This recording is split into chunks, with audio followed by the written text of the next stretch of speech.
I have my book and my picture on it, and it's pretty cool because uh, I would say quite a few of the advisors that I've come to know through the years have been encouraged to write a book, write a book, write a book, and I've seen a few folks do it. And the problem that I've seen for the most part is that they try and take everything that they know and put it into a War and Peace volume, right? And in doing a lot of seminars over the years, trying different techniques that a lot of FMOs would say, go do this, do a dinner seminar, hand out books, right? What were shortcuts to that? Only read chapters 6 and 7. Right. I still have a boxes of books that I've never been able to give away Yeah. over the years. Yeah. And so to have something, and we'll talk about this, but to have something that was an easy read, pointed, specific to me and my personality, to me was, I think, brilliant, and it's gaining traction. So I really like it. Yeah, and you were my first Wealth Beyond Taxes author, and what that has led to, as of today, is I have 25 other authors. But the interesting thing is that even though the cover is the same, your name is on the front of the book. The content is unique to you. You have full editorial control.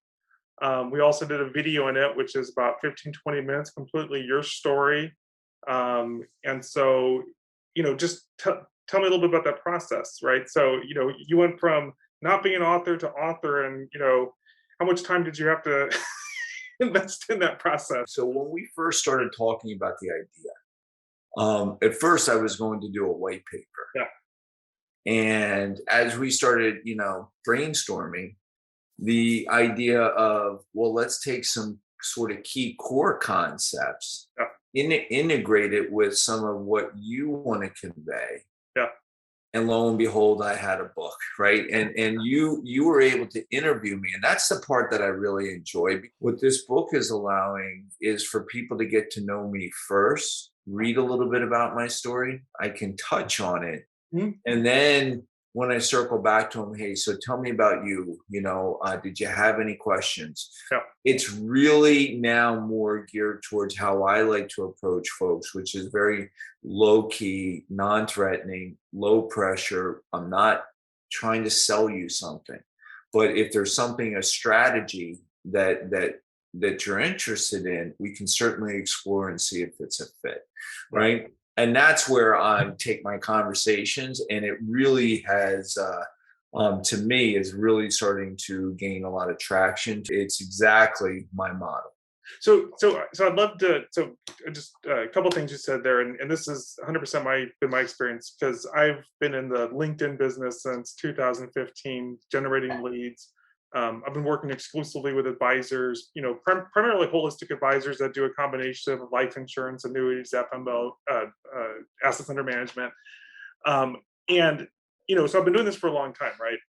And, the goal for advisors, like, I want appointments, I want appointments, I want appointments. So, okay, great. I'll work to get you appointments. But you just articulated very well, is that you can get appointments, but if they don't know much about you, then I think it's a much heavier lift to go from there, because you have limited time to build trust in a way that's efficient, spot an opportunity, and get them confident to move forward. And so that was always like the problem in it, right?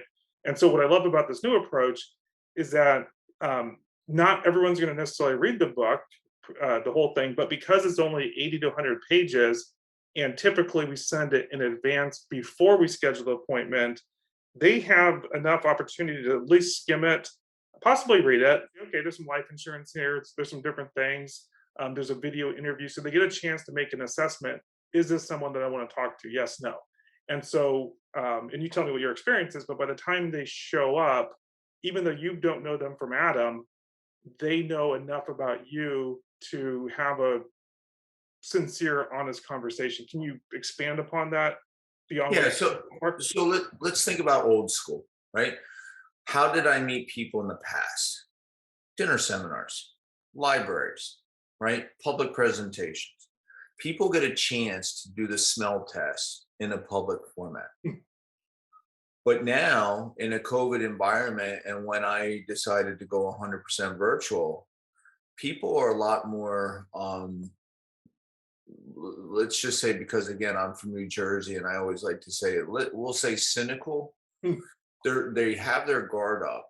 yeah, And nobody wants to be sold. You think about how when you're and go looking for a car and you got three car dealers at a dealership, three salesmen. "Well, can I help you? Can I help you?" You know, and it's like, listen, I'm just looking, yeah, right?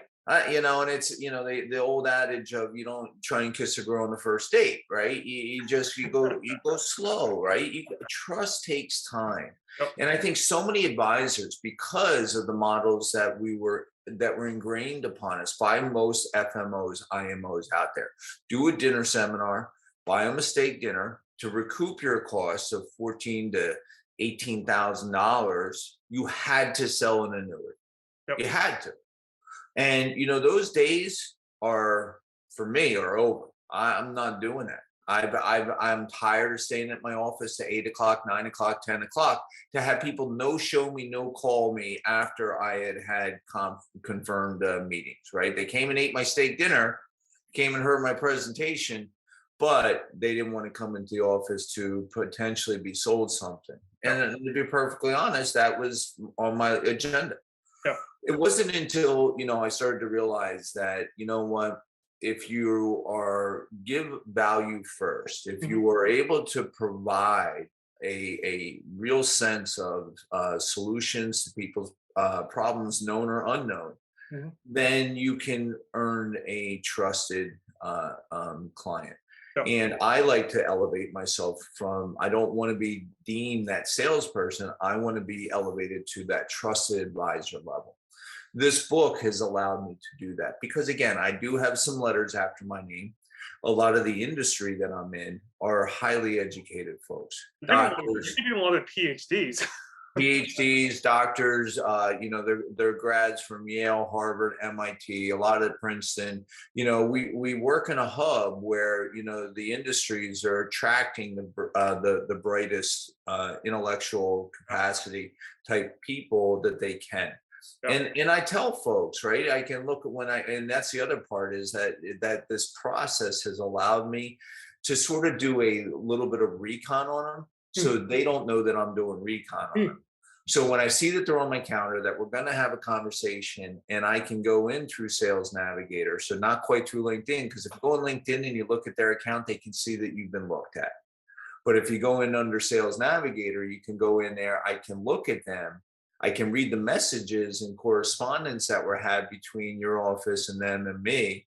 But at the end of the day, I turn around and go, I now am able to be humble in the presence of somebody that I feel deserves it. Right. So if you're a doctor, and this is the thing, is like, there's one lady, I wasn't until I went in and saw the her accomplishments. I said, she's a doctor. So when I spoke to her on the phone, "Hey doctor, how are you? Would you prefer me that I call you doctor, or would you prefer me I call you by your first name?" And now you're asking permission. Now they're like, okay, they worked hard for their credentials, and I'm showing respect. All of these things are skill sets that I've developed over the years, but your process allows me to approach people humbly, not trying to be, that I'm smarter than the average bear. one of the things I think is really interesting is that, if you ask any advisor, who's your target market, it's going to be someone with high income and high net worth, right? I mean, and awesome.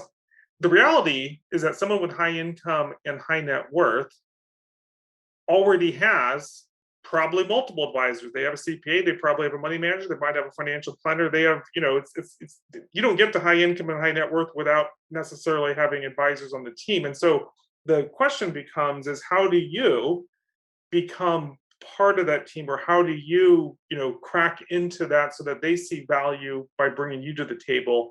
And I'd like to I'm not going to use the name, but let's just call him Josh. Right. So Josh, let's talk about Josh as an example. Who's Josh? How did that kind of give me some of those demographics, if you will. How did that conversation go? And let's just use him as an example. Why did Josh even come to the table?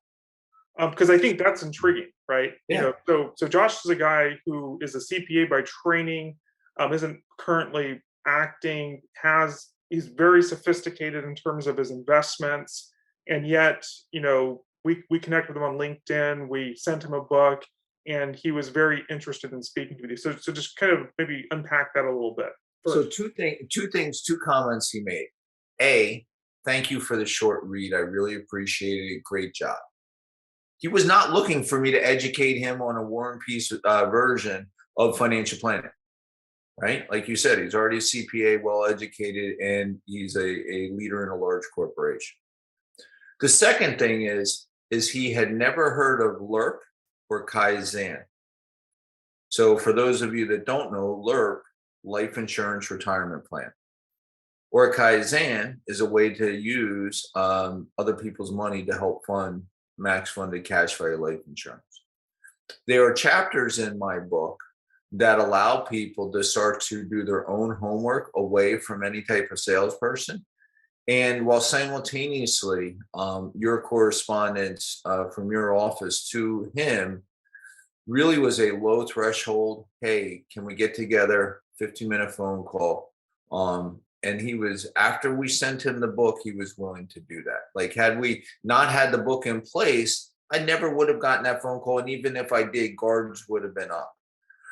But it was only after he got the book, read the book, that now we followed up and said, hey, just wanted to check in and see if we can have a 15-minute phone call. Here's my calendar. So a couple things here.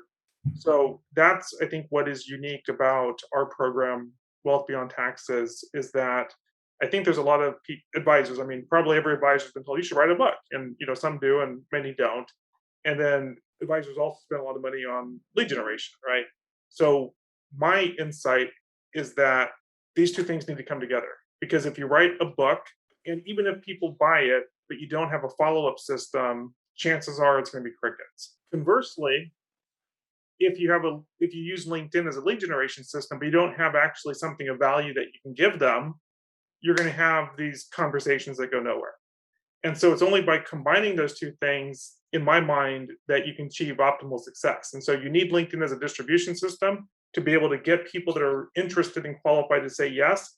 But then once you send them the book, a physical book, not this PDF stuff, you then need the ability to invite them to the next step. And so it's really A to Z holistic approach to take a complete stranger, engage them in a way that they want to be engaged, get them at least enough information so that they can make assessment, is this something that I'm curious about, interested in, etc.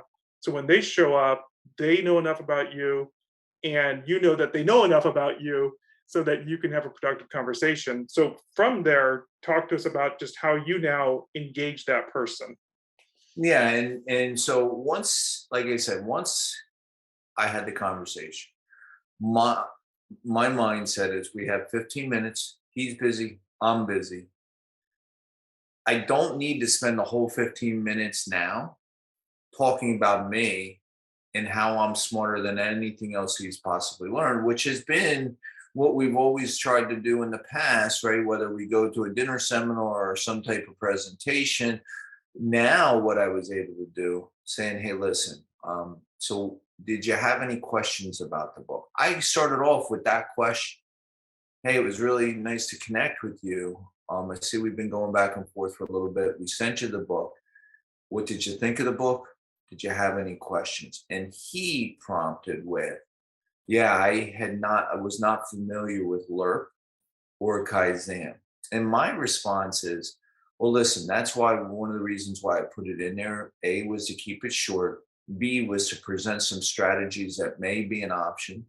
I don't know, but if you're willing to, I'd like to take you through my process, conversational process, and invite you at no risk to you to engage in that process if you're willing and able. And once I explained my process to him, right, at the end, I'm exchanging value, which is I'm going to build a model for him. I'm going to invite him to a 30-minute Zoom. I'm getting a commitment so that now we're going to go from an electronic communication on a telephone where we haven't really even met to a Zoom communication where we can now see each other get it. So that just happened and it went really well. And then I share my screen and I say, hey, listen, the data that you shared with me, again, I assure them that it's confidential. We're not sharing it with anybody. I don't want sensitive information, but I build out a model. The next logical question, wait a second, you're going to do all this work? Where's the catch? Where's the gotcha? What's it costing me? So I address that up front on the 15-minute phone call. Listen, there is no initial cost to you. I promise you that if there's a cost, I will tell you well in advance. But the reason I do this and make this offer and build out a model and can help you to sort of forecast the future is twofold. A, to verify that the information that you shared with me, did I interpret it correctly, right? Did I input the numbers correctly? And B, right, at the end of that, there was no obligation or commitment on your part. Maybe during the course of our two Zooms that we have, which are 30 minutes each, maybe I said something, or maybe you just got a feeling that you weren't interested in dealing with me in the future. And that's okay, right? Because I'm not a fit for everybody and everybody's not a fit for me. But the reason I'm willing and able to do that is in my 30 years as a comprehensive financial advisor, what I find is I am confident I will be able to find things that in your current plan that you might want some help in correcting. And because of my skill sets, I can do that. And that's even, and what I love about this is that, and you, is that you have the level of confidence that knowing that they have a CPA, knowing that they have a financial advisor, knowing that they're a CPA by training and they're sophisticated, you still have the confidence and expertise to be able to add value in that process. So I want to shift gears a little bit. And one of the biggest, I've worked with, I don't know, 100 at least, maybe more advisors over the past 5, 6 years. And one of the things that I've seen is that they tend to be, even though they might say, I'm not a product pusher, I'm not a product pusher, they tend to be product pushers. They tend to, their FMO or whomever says, hey, here's a really cool thing, go out and, push this product. And so that's how I think on the recipient said that, they see advisors primarily as product pushers, probably for good reason. And so talk to us a little bit about the Eagle team. What is the Eagle team? And how does the Eagle team or you individually help other advisors who don't necessarily have the 30 years of experience that you have? How do you and or the Eagle team help them achieve their goals faster? So that's a great question, Paul. And really, the Eagle team was founded because we were teaching and training advisors how to unravel, dissect, peel back the layers of life insurance initially, right? Life insurance, right? You have this whole camp of whole life versus IUL, right? And you have people that sort of they lean towards one way or the other, and it's really an industry problem versus what we have always taught is that they are just tools, right? A tool is, if you have a screwdriver, and if you use it to turn a screwdriver or screw, it's doing what it was designed to do. If you turn around and say that this screwdriver didn't cut this piece of wood, it's because it's not what it was designed to do. So because a lot of folks, when they came in, were trained a certain way to a certain belief system, the Eagle team, me and my partners, and you have Greg, John, Chad, and Steve, all of us have taken the approach of A, we believe in education to the advisors. B, we can help in joint casework, right? C, we can at least serve in technical support. So if we turn around and somebody has a complex case, I've seen, I know my limits, and I've seen, Greg, one of our partners, I like to view him as our actuary, right? I've seen him take cases where they turned about, maybe where it was a $9 or $10 million life insurance sale and turn it into a $20 million life sale. And so when you get that kind of, sort of just competency and support from an FMO, an AFMO to say, hey, we can help you with this. We're on the case. We'll bring to you ideas. It really has served us well because we're like a brotherhood. I view the Eagle team sort of like a Navy SEAL team, right? We are really, really tight knit group. And this is not trying to be egotistical, but I really do feel we're the best of the best, right? We really pride ourselves on that. A lot of people spout that holistic approach, but then they turn around and, like you said, they said, "Oh, by the way, I sell this," right? And they're speaking out of both sides of their mouth. So listen, there's nothing wrong with selling a client a product if they need it, want it, and they understand it. It's taking, a lot of what I think human nature is. Quite often, an advisor may not have A, the skill set, B, the licensing, or C, the experience to be able to convey why a certain product is better, why a client might be better with it versus without. So part of my experience and what I've done is I have a lot of irons in the fire.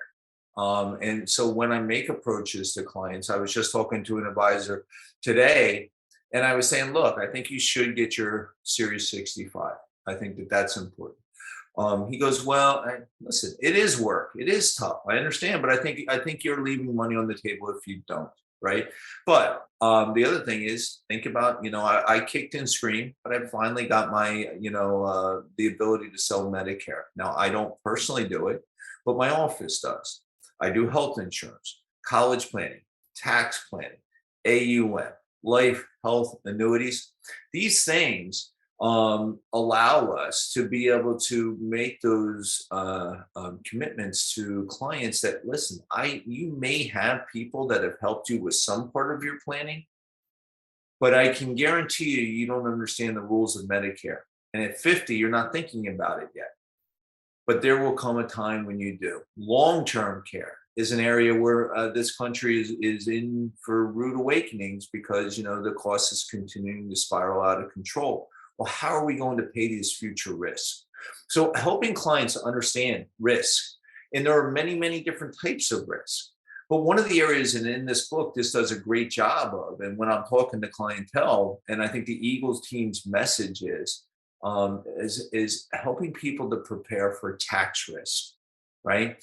Helping people understand that. I had another call with an advisor, and he was very, very much. He goes like, "I want to promote this message," and I was telling him about you and how my success and my opinion was, but it became evident to me that they're very not confident that they could turn around and sort of build what has taken me and the Eagle team years to build, right? Rome wasn't built in a day. So what we found is, listen, let's do this together, right? If you don't have your AUM in place yet, the person that controls the money controls the client.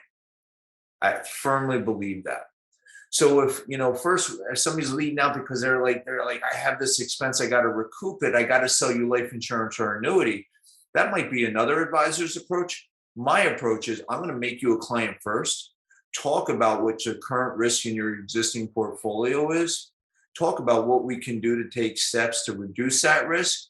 Now, as I'm managing the assets, now let's start to look at strategies that I think can help improve our circumstances and or lower our tax risk into the future. Guess who the advisor is? That's me. And hey, so that's the approach. And I'm telling you, the advisors we work with, we're a tight knit group. We just had, the 20 group is part of the Eagle team. We were just down in Florida. We were in Coronado. But all of us, right? We have not been able to get together as often because of COVID that we would like. But when we do, we hug each other's necks. We share openly. It's not like, well, I'm only going to show this advisor that and that advisor this. We don't play any of that. We're like, listen, if you want to be on our team, we would love to have you. It can be very lonely out there, trying to figure everything out yourself. And having a sense of people. We just had an advisor that just wrote us an email. I just closed a $185,000 annuity. Now, it's not a huge annuity, but he goes, I've been on your calls every week for 2 years, and I really just wanted to thank you. And that's, we have an open door policy. Come sit on our calls. Hopefully we can earn your business, right? Notice I said earn your business.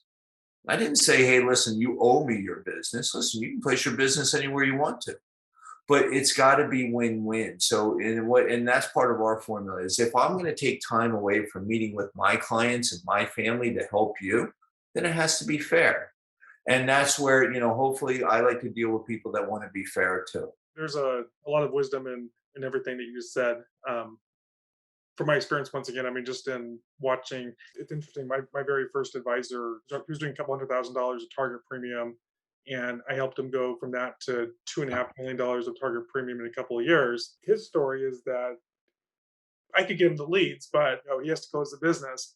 And in his case, he had been working for years doing joint casework with someone who doing these huge, gigantic premium finance stuff was just another day in the park. And so, just from my perspective, I think a lot of advisors rightfully aspire to be able to do that. But the fastest way to get there is to work with someone that does it day in, day out.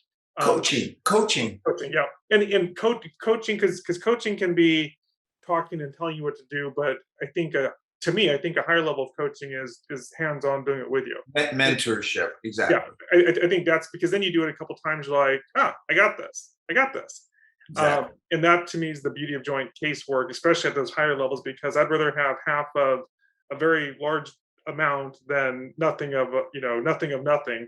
And another piece that you talked about is just the whole mix there, because you are someone that's done this for 30 years and you have that whole holistic background and ability, and so you're able to find opportunities that someone who maybe hasn't been in the business as long, or is just more aware of one area, can't necessarily pinpoint those things. And so I think there's a lot of value that you and the Eagle team bring.